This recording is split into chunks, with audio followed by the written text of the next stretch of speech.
Hello guys, स्वागत है आपका अपने यूट्यूब चैनल स्टडी विद अमन कुल में। तो आज की इस वीडियो में हम सैम्पल क्वेश्चन पेपर करेंगे 2023-24 सेशन का क्लास 10th का आपका ये पेपर होगा जो कि साइंस का होगा, जिसका सब्जेक्ट कोड 086 है। सैम्पल पेपर है, 80 मार्क्स का पेपर होगा और 3 घंटे का पेपर होगा और इसे आपको खुद भी सॉल्व करना है सॉल्यूशन देखने के बाद। तो ये क्वेश्चन टोटल क्वेश्चन पेपर में 39 होंगे, 5 सेक्शन है। सारे के सेक्शन कंपलसरी और कुछ चॉइसेस भी आपको दे रखी हैं सेक्शंस में। सेक्शन ए में 20 ऑब्जेक्टिव टाइप क्वेश्चन होंगे जो कि 1-1 मार्क्स के होंगे एमसीक्यू। सेक्शन बी में 6 very short answer type question होंगे जो कि 2-2 मार्क्स के होंगे। और सेक्शन सी में 7 शॉर्ट आंसर टाइप क्वेश्चन होंगे जो कि 3-3 मार्क्स के होंगे। और सेक्शन डी में 3 लॉन्ग आंसर टाइप क्वेश्चन होंगे जो कि 5-5 मार्क्स के होंगे, जिसे हम केस देन सेक्शन ई में आपके 3 सोर्स बेस्ड क्वेश्चन होंगे जो कि 4-4 मार्क्स के होंगे। तो सबसे पहले हम सेक्शन ए का अपना एमसीक्यू क्वेश्चन करते हैं, जो कि फर्स्ट क्वेश्चन हमें आपको दिखा रहा है। ये आपको डायग्राम दिख रहा है। इस डायग्राम में सब टेस्ट ट्यूब में सोडियम सल्फेट है और यहाँ पे बैरियम सल्फेट है। सोडियम और सल्फेट और बैरियम सल्फेट को देख के अगर इन दोनों की रिएक्शन करवाई जाती है, यहाँ पे इसमें ये मिलाया जा रहा है, तो आपको याद है, आपको जो रिएक्टेंट प्रोडक्ट बनता है वो हमारा एक तो बैरियम सल्फेट बनता है और एक सोडियम क्लोराइड बनता है। और कौन सी रिएक्शन होती है? डबल डिस्प्लेसमेंट रिएक्शन होती है। तो आपको इसमें बताना है आइडेंटिफाई द प्रोडक्ट बताना है आपको जो कि सॉलिड स्टेट में होता है। तो बैरियम क्लोराइड नहीं बनता, बैरियम क्लोराइड तो है ही। बैरियम सल्फेट बनता है, सोडियम क्लोराइड बनता है, पर वो सॉलिड स्टेट में नहीं होता। और सोडियम सल्फेट तो है ही ऑलरेडी। तो इसमें आपका आंसर जो पीपीटी वाइट पीपीटी होती है वो बैरियम सल्फेट की होती है। बी ऑप्शन करेक्ट हो जाएगा। नेक्स्ट है second question, the colour of solution observe after 30 minutes of placing zinc metal to copper sulphate solution. यानी जिंक मेटल को आपको पता है जिंक जो होती है वो कॉपर को डिस्प्लेस कर सकती है। CuSO4 कॉपर सल्फेट को वो डिस्प्लेस कर देगी। तो जिंक हमारा ZnSO4 बन जाएगा। अब ZnSO4 जो जिंक का कलर होता है ना, वो कोई कलर नहीं होता, तो वो कलरलेस गैस होती है। तो यहाँ पे जो सॉल्यूशन बनेगा वो कलरलेस बनेगा। अगर हमारा CuSO4 उसे रिएक्ट नहीं करता तो हमारा सॉल्यूशन डर्टी ग्रीन होता या हमारा लाइट ग्रीन होता। बट वहाँ पे रिएक्शन हो रही है, Zn उसे डिस्प्लेस कर रहा है, तो हमारा कलरलेस होगा। नेक्स्ट है mild non corrosive basic salt. तो बेसिक सॉल्ट कौन से होते हैं? बेसिक सॉल्ट होते हैं जो कि मेटेलिक ऑक्साइड होते हैं। सॉरी, बेसिक सॉल्ट होते हैं आपके तो बेसिक सॉल्ट्स बताने हैं। तो सॉल्ट आपके NaCl भी है, NaOH भी है।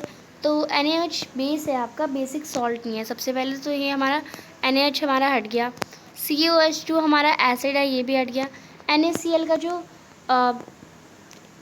pH नंबर होता है वो 7 होता है और NaHCO3 का जो हमारा होता है वो 8.3 कुछ होता है। तो हमें NaCl तो क्या हो गया? न्यूट्रल सॉल्ट हो गया। न्यूट्रल सॉल्ट नहीं चाहिए हमें, तो बेसिक सॉल्ट चाहिए और बेसिक सॉल्ट हमारा DNaHCO3 हो जाएगा। नेक्स्ट क्वेश्चन देखते हैं, question number 4। Next fourth question है, on adding dilute sulphuric acid to a test tube containing X metal a colourless gas is produce. यानी डिल्यूट सल्फ्यूरिक एसिड को हम जब ऐड करते हैं एक मेटल में तो एक कलरलेस गैस प्रोड्यूस होती है, जिसे हम मैच स्टिक के पास लाते हैं तो वो बर्न करती है। एक्स मेटल को एक्स कौन सा मेटल है हमारा? तो सल्फ़र तो नॉन मेटल तो हो नहीं सकता। और कॉपर और सिल्वर सल्फ्यूरिक एसिड से कम रिएक्ट, यानी जो गैस तो कोई सी भी रिएक्शन हो, गैस तो हमारी हाइड्रोजन गैस से निकलेगी और हाइड्रोजन से कॉपर और सिल्वर जो होते हैं वो नीचे, यानी जो हमारी एक्टिविटी सीरीज़ में हाइड्रोजन से नीचे होते हैं कॉपर और सिल्वर, तो ये दोनों भी नहीं हो सकते।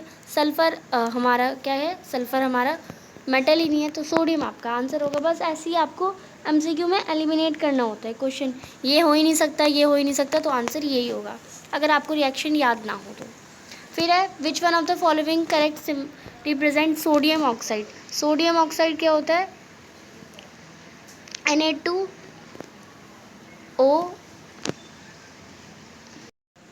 तो हमारा फॉर्मूला होता है Na2O।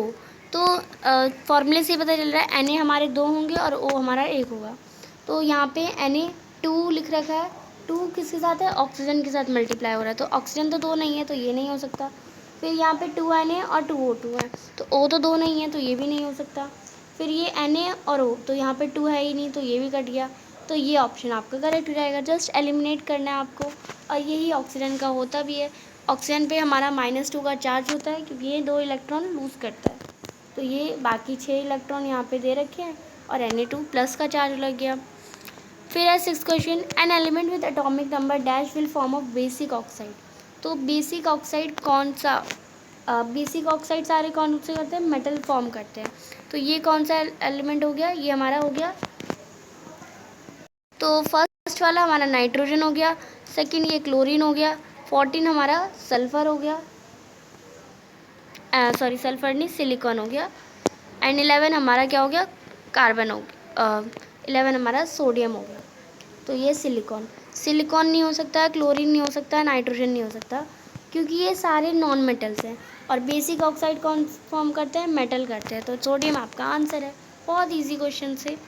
नेक्स्ट 7th क्वेश्चन है, एक एलिमेंट M है, कोई सा भी एलिमेंट M नाम दिया है, एलिमेंट का नाम M से आप मैग्नीशियम सोच रहे हो तो नहीं, M जस्ट हमें नाम दिया है कि उसका 50% जो इलेक्ट्रॉन है जो थर्ड शेल में फिल्ड होते हैं, as in the second shell the atom, यानी थर्ड शेल और सेकेंड शेल तो बराबर ही होते हैं ना, KLM। थर्ड शेल में हमारे 8 भरते जाते हैं, इसमें 2 भर जाते हैं, इसमें 2, तो दोनों में तो सेम ही भरते हैं। The number atomic number of M, तो अब जो M में जो M शेल यानी थर्ड शेल में जो इलेक्ट्रॉन भर जाते हैं वो 8 नहीं भर रहे हैं, उसका 50% बढ़ रहे हैं। 50% कितना हो जाएगा, 8 का अगर आप 50% निकालेंगे तो कितना हो जाएगा, 0 से 0 कट जाएगा, 5 1 से 5, 5 2 से 10, तो ये हमारा 4 हो जाएगा।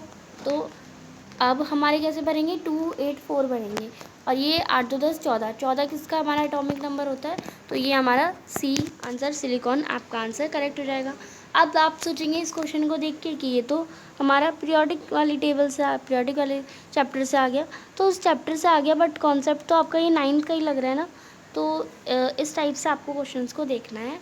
क्वेश्चंस ईजी हैं, बस आपको समझ के करना है। Generally food is broken and absorbed with in the body of organism, in which of the following organism it is done outside the body. तो अमीबा और पैरामीशियम में तो कॉम्प्लेक्स प्रोसेस नहीं होती, वो सिंपल मैकेनिकल प्रोसेस होती है और बॉडी के अंदर होता है। लाइस भी अपने बॉडी के अंदर ही करता है। लाइस क्या होती है, जो होती है जो ह्यूमन बींग में होती है, बट मशरूम ही एक ऐसा प्लांट है जो अपने फूड को बाहर ही जो है ब्रेक डाउन करता है, तो इसमें आपका बी मशरूम आंसर होगा। अब इस क्वेश्चन का ऐसा नहीं है कि आप इसे सॉल्व नहीं कर सकते, इन्हें आपको याद ही रखना होगा कि यस ये मशरूम करता है, तो इस क्वेश्चन में तो आपको जस्ट याद होगा तभी आप करेक्ट नंबर ले पाएंगे, कोई ट्रिक नहीं है इसकी। 9th क्वेश्चन है, receptor are using located in sense organs. तो रिसेप्टर्स जो होते हैं वो सेंस ऑर्गन्स होते हैं हमारे। गस्टेटरी रिसेप्टर, अब गस्टेटरी रिसेप्टर क्या होता है, जो हमारी टेस्ट को हेल्प करता है, और टेस्ट को क्या हेल्प करेगा, टंग हेल्प करेगा। नोज़ के लिए हमारा ऑल फैक्ट्री होता है, आइज़ के लिए, ईयर के लिए आप कमेंट सेक्शन में बता दीजिए, तो इसमें आपका टंग आपका करेक्ट आंसर होगा। नेक्स्ट है 10th question, a farmer wants to grow banana plant genetically similar enough to the plants already available in this field. Which one of the following method would you suggest for this purpose? तो यानी वो अपना जो plants grow कर रहा है बनाना के, वो सेम ही ग्रो करना चाहता है, तो कौन सी मतलब वो जो ग्रो कर रहा है वो सालों से सेम ही ग्रो हो रही है, तो वो अब वो थोड़ी जेनेटिक डिफरेंट लाना चाहता है, यानी अब दूसरी टाइप की वो जीन्स लाना चाहता है, तो रीजनरेशन से तो सेम ही होंगी। सेक्शुअल रिप्रोडक्शन से भी हो ही नहीं सकता प्लांट में, तो सेक्शुअल रिप्रोडक्शन बडिंग से भी सेम ही होगी, वेजिटेटिव प्रोपोगेशन से ही डिफरेंट होगी, तो वो आपका सी ऑप्शन करेक्ट हो जाएगा। नेक्स्ट क्वेश्चन है, height of the plant is regulated by, plant की हाइट जो है वो रेगुलेट किससे होती है, तो वो ग्रोथ हार्मोन से होती है, जो कि जीन से रेगुलेट हो।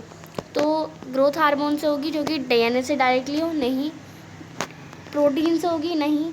ग्रोथ हार्मोन जो कि एंजाइम के अंदर जीन से कंट्रोल हो, तो यह सी ऑप्शन करेक्ट है। इन्फ्लुएंजा जीन्स ये भी नहीं होगा।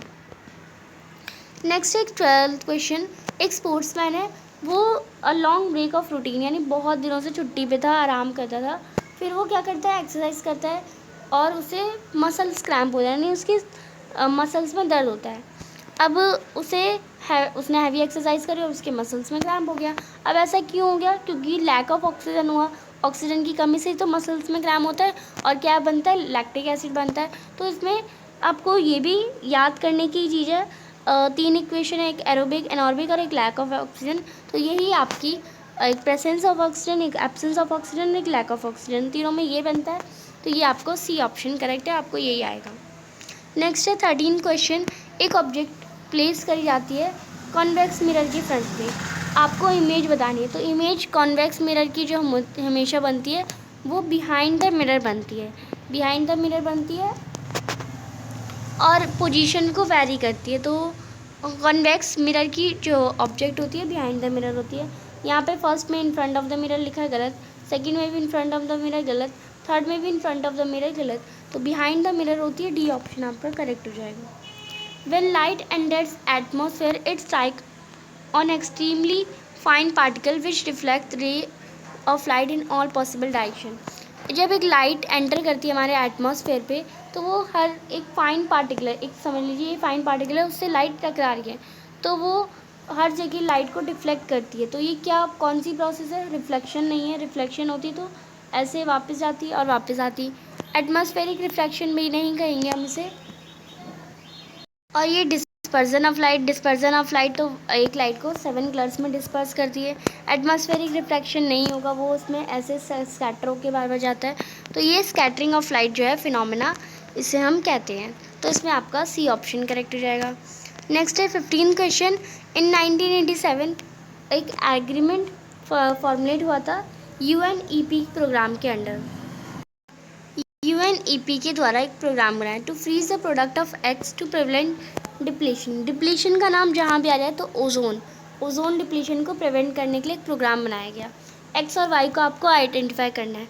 तो वाई तो हमने आइडेंटिफाई कर लिया, वो क्या है? ओजोन है। और हमें एक्स और वाई यानी पहले एक्स दे रखा है फिर वाई दे रखा है, तो ओजोन पहले दे रखा है तब तो गलत होगा, ओजोन हमारा वाई है तो वाई बाद में होगा। तो वाई ओजोन बाद में दे रखा है, यही ऑप्शन आपका करेक्ट होगा। CFC को हमारा कंट्रोल जो प्रोडक्शन है उसे फ्रीज करा गया है और ओजोन का डिप्लीशन जिससे रुक जाए। तो इसमें आपका CFC क्या होता है? क्लोरोफ्लोरोकार्बन्स होते हैं। तो इसमें आपका सी ऑप्शन करेक्ट हो जाएगा। नेक्स्ट 16 क्वेश्चन है which of the following features related to biodegradable substance. तो कौन सा जो फीचर है वो बायोडिग्रेडेबल सब्सटेंस से रिलेटेड है? तो ब्रोक डाउन बायोलॉजिकल प्रोसेस से, वही हमारा बायोडिग्रेडेबल सब्सटेंस से रिलेटेड है। Next question number 20। तो 17th असर्शन आपका है rusting of iron is endothermic reaction. तो ये एकदम गलत है, अगर आपकी बुक में नहीं लिखा है तो ये आपको ध्यान रखना है। रस्टिंग ऑफ आयरन जो है वो एक्सोथर्मिक रिएक्शन है, जो रिएक्शन इतनी धीरे होती है ना कि हीट जो होती है वो निकलती है बट आपको पता नहीं चलती। तो रीज़न जो इसमें दे रखा है as the reaction is slow the reaction of heat is barely evident, यानी इतनी धीरे धीरे रिएक्शन होती है कि हीट निकलते हुए भी आपको नहीं पता चलता। तो असर्शन एकदम रॉन्ग है हमारा, पर रीज़न ट्रू है। रीज़न हमारा सही है कि इतनी धीरे होती है कि नहीं पता चलता है, इसलिए एक्सोथर्मिक रिएक्शन है। तो आपका इसमें जो ऑप्शन होगा वो डी ऑप्शन हो जाएगा। असर्शन फॉल्स है बट रीज़न ट्रू है। नेक्स्ट 18 क्वेश्चन है probability of survival of an organism produce through sexual production more that of organism produce through sexual mode, यानी जो प्रोबेबिलिटी होती है ऑर्गेनिज्म की सेक्शुअल रिप्रोडक्शन की उसकी ज़्यादा होती है आसेक्शुअल मोड से। क्यों? क्या ये ट्रू है या नहीं है? तो यस, ये प्रोबेबिलिटी होती है, हम कह सकते हैं। Variation provide advantage to individual for survival. तो वेरिएशन जो होता है वो एडवांटेज प्रोवाइड कर सकते हैं। तो यस, हम पर सेक्शुअल रिप्रोडक्शन में ये नहीं कह सकते, हमारा आसेक्शुअल रिप्रोडक्शन में जो प्रोडक्शन होती है वो ज़्यादा होती है और सेक्शुअल में कम। तो ए तो हमारा फॉल्स है बट रीज़न ट्रू है। रीज़न हमारा क्या बोला है कि वेरिएशन एडवांटेज देती है इंडिविजुअल के सर्वाइवल के लिए। तो यस, ये सही है, इसमें भी आपका डी ऑप्शन करेक्ट हो जाएगा। नेक्स्ट 19 क्वेश्चन है एक कंपास नीडल जो है वो रखा जाता है place near a current carrying wire. The deflection of the compass needle decrease when the magnetic needle decreases, the the deflection of compass needle decrease when the magnitude of the current wire is increase. अगर हम एक compass needle को अगर हम एक current carrying wire पे रखेंगे तो डिफ्लेक्शन जो होगी वो बढ़ेगी, इंक्रीज होगी, डिक्रीज नहीं होगी। तो इसमें आपका असर्शन रॉन्ग है, हमारा assertion is false. The strength of a magnetic field at a point near the conductor increase on the increasing the current, यानी करंट को इंक्रीज करेंगे तो और जो स्ट्रेंथ है वो इंक्रीज होगी। तो यहाँ पे डिक्रीज लिखा था तो वो गलत है, assertion false है, रीज़न ट्रू है, तो आपका डी ऑप्शन करेक्ट हो जाएगा। नेक्स्ट है 20th question. Biodegradable substance result होता है फॉर्मेशन, कंपोजिट को नेचुरल रिप्लेसमेंट, ये सब कंपोज करते हैं। रीज़न क्या है? ऐसा इसलिए होता है क्योंकि वो ब्रेक डाउन करते हैं इनऑर्गेनिक सब्सटेंस। तो इनऑर्गेनिक सब्सटेंस को वो ब्रेक डाउन नहीं करते, वो ऑर्गेनिक सब्सटेंस को सिंपल सब्सटेंस में ब्रेक डाउन करते हैं। इनऑर्गेनिक को वो ब्रेक डाउन कर ही नहीं सकते। तो इसमें आपका असर्शन जो है वो बिल्कुल ट्रू है, बट रीज़न फॉल्स है, तो इसमें आपका सी ऑप्शन करेक्ट हो जाएगा। नेक्स्ट देखते हैं। तो नेक्स्ट पार्ट अपनी हम नेक्स्ट वीडियो में करेंगे, सेक्शन बी। तो चैनल को अभी तक सब्सक्राइब नहीं किया तो प्लीज़ चैनल को सब्सक्राइब ज़रूर करें। वीडियो अच्छी लगी तो इसे लाइक करिएगा, दोस्तों के साथ शेयर ज़रूर करिएगा। Thanks for watching, bye bye guys.